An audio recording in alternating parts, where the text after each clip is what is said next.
31st, St. John Bosco. In his life, the supernatural almost became the natural, and the extraordinary ordinary. These were the words of Pope Pius XI in speaking of that great lover of children, Don Bosco. St. John Bosco accomplished what many people consider an impossibility. He walked through the streets of Turin, Italy, looking for the dirtiest, roughest urchins he could find, and then made good men of them. His extraordinary success can be summed up in the words of his patron saint, Francis de Sales. The measure of his love was that he loved without measure. John's knowledge of poverty was first-hand.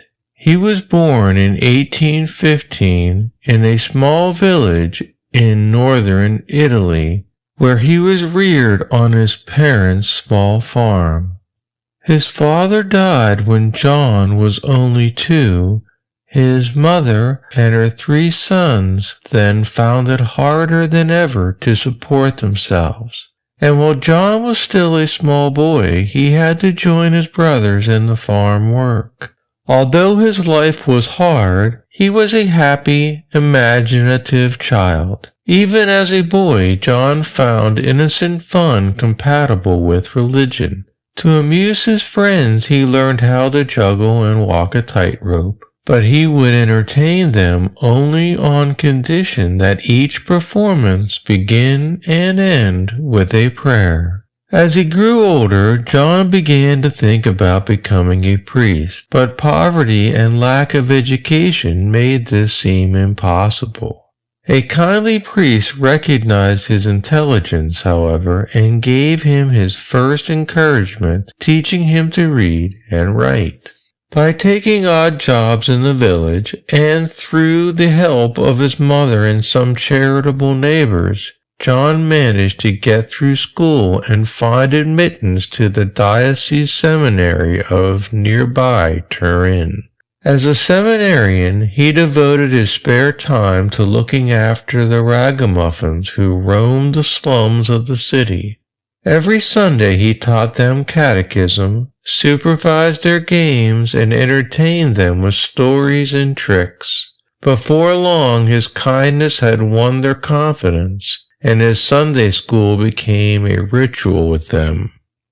After his ordination in 1841, he became assistant to the chaplain of an orphanage at Bosco, on the outskirts of Turin.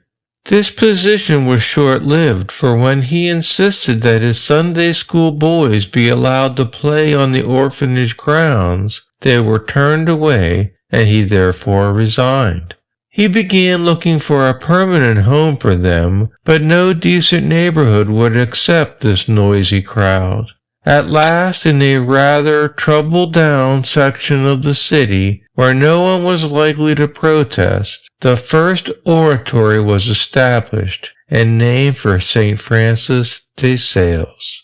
At first the boys attended school elsewhere, but as more teachers volunteered their time, classes were held at the house. Enrollment increased so rapidly that by the year 1849 there were 3 oratories in various places in the city. For a long time Don Bosco had considered founding an order to carry on his work, and this idea was supported by a notoriously anti-clerical cabinet member named Ratazzi. Ratazzi had seen the results of his work, and although an Italian law forbade the founding of religious communities at the time, he promised government support. The founder priest then went to Rome in 1858 and, at the suggestion of Pope Pius IX, drew up a rule for his community, the Society of St. Francis de Sales, or Salesians. 4 years later, he founded an order for women, the Daughters of Mary, Help of Christians, to care for abandoned girls. Finally, to supplement the work of both congregations, he organized an association of laypeople interested in aiding their work. Exhausted from touring Europe to raise funds for a new church in Rome, Don Bosco died on January 31st, 1888. He was canonized in 1934 by Pope Pius XI.